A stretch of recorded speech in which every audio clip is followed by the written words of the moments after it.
আসসালামু আলাইকুম বন্ধুরা, নতুন আরেকটি ভিডিও নিয়ে আলু টমেটো দিয়ে মজাদার ট্যাংরা মাছ চচ্চড়ি।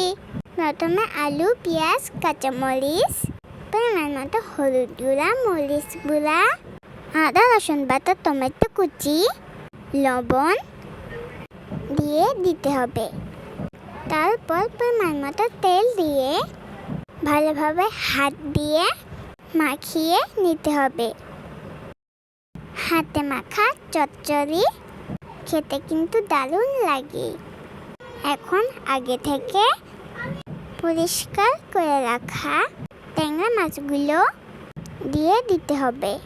পরিমাণ মতো তেল দিয়ে আবারও ভালোভাবে কিছুক্ষণ মাখিয়ে নিতে হবে।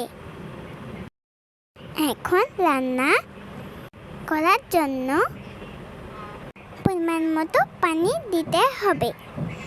তারপর চুলাটা দিয়ে রান্না করে নিতে হবে। রান্নার শেষে কিছুটা ধনিয়া পাতা কুচি দিয়ে দিতে হবে। এখন আমাদের রান্না কমপ্লিট।